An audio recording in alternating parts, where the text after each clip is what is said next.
গোল নেই, অ্যাসিস্টও নেই, তবু 2026 ফিফা বিশ্বকাপের সবচেয়ে মর্যাদাপূর্ণ ব্যক্তিগত পুরস্কার গোল্ডেন বল উঠেছে স্পেনের ডিফেন্সিভ মিডফিল্ডার রদ্রির হাতে। আর সেই ঘোষণার পর থেকেই ফুটবল প্রেমীদের একটাই প্রশ্ন, গোল কিংবা অ্যাসিস্ট ছাড়াই কিভাবে টুর্নামেন্ট সেরা হলেন তিনি?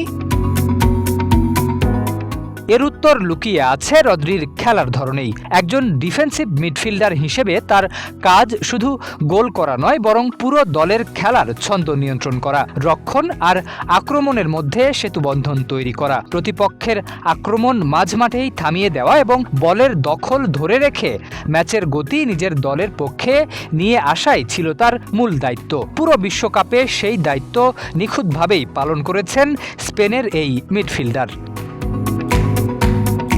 দেশ জুড়ে যে কোনো কেনাকাটায় 10,000 টাকার বেশি অফার, তাই পেমেন্ট মানেই বিকাশ।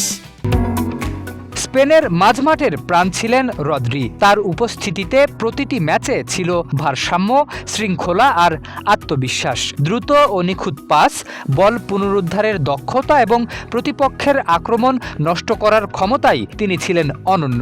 পুরো টুর্নামেন্টে স্পেন মাত্র একটি গোল হজম করেছে, যার পেছনে রদ্রির রক্ষণাত্মক অবদান ছিল সবচেয়ে বড় ভিত্তিগুলোর একটি। পরিসংখ্যানও রদ্রির প্রভাবের সাক্ষ্য দেয়। 8 ম্যাচে তিনি সম্পন্ন করেছেন 560টিরও বেশি সফল পাস। পাশাপাশি বল পুনরুদ্ধার, উচ্চগতির স্প্রিন্ট এবং মাঝমাঠে আধিপত্য ধরে রাখার ক্ষেত্রে ছিলেন অন্য সবার চেয়ে এগিয়ে। প্রতিটি ম্যাচেই স্পেনের খেলার নিয়ন্ত্রণ ছিল অনেকটাই তার পায়ের স্পর্শে। অন্যদিকে ব্যক্তিগত পারফরম্যান্সে দুর্দান্ত ছিলেন আর্জেন্টিনার অধিনায়ক লিওনেল মেসি। পুরো টুর্নামেন্টে 8 গোলের পাশাপাশি 4টি অ্যাসিস্ট করেছেন তিনি। তবুও গোল্ডেন বলের লড়াইয়ে শেষ পর্যন্ত মেসিকে পেছনে ফেলেছেন রদ্রি। কারণ ফিফার মূল্যায়নে শুধু গোল বা অ্যাসিস্ট নয়, একজন ফুটবলারের সামগ্রিক প্রভাব, ম্যাচ নিয়ন্ত্রণের ক্ষমতা, ধারাবাহিকতা এবং দলের সাফল্যে অবদানই সবচেয়ে বেশি গুরুত্ব পায়।